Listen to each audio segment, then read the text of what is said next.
ओम विष्णु भगवते वासुदेवाय नमः। अजाजया एकादशी व्रत कथा। भाद्रपद कृष्ण पक्ष। कुंती पुत्र युधिष्ठिर कहने लगे कि हे भगवान, भाद्रपद कृष्ण एकादशी का क्या नाम है? व्रत करने की विधि तथा इसका महात्म्य कृपया करके कहिए। मधुसूदन कहने लगे कि इस एकादशी का नाम अजा है। यह सब प्रकार के समस्त पापों का नाश करने वाली है। जो मनुष्य इस भगवान ऋषिकेश की पूजा करता है उसको वैकुंठ की प्राप्ति अवश्य होती है। अब आप इसकी कथा सुनिए। प्राचीन काल में हरिश्चंद्र नामक एक चक्रवर्ती राजा राज करता था। उसने किसी कर्म के वशीभूत होकर अपना सारा राज्य व धन त्याग दिया था। साथ ही अपनी स्त्री, पुत्र तथा स्वयं को बेच दिया।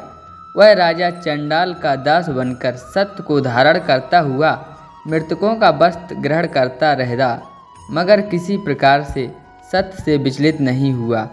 कई बार राजा चिंता के समुद्र में डूबकर अपने मन में विचार करने लगता है कि मैं कहाँ जाऊँ, क्या करूँ जिससे मेरा उद्धार हो। इस प्रकार राजा को कई वर्ष बीत गए।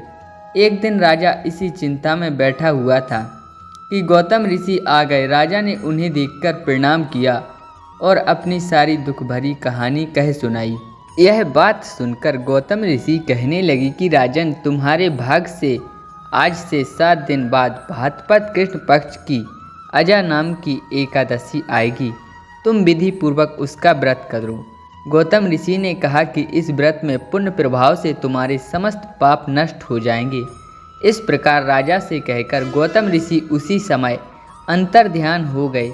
राजा ने उनके कथन अनुसार एकादशी आने पर विधि पूर्वक व्रत व जागरण किया। उस व्रत के प्रभाव से राजा के समस्त पाप नष्ट हो गए।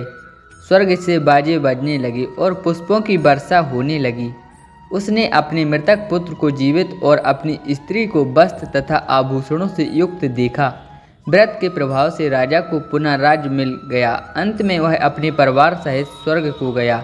हे राजन, यह सब अजा एकादशी के प्रभाव से ही हुआ। अतः जो मनुष्य यत्न के साथ विधि पूर्वक इस व्रत को करते हुए रात्रि में जागरण करते हैं, उनके समस्त पाप नष्ट होकर अंत में वे स्वर्ग लोक को प्राप्त होते हैं।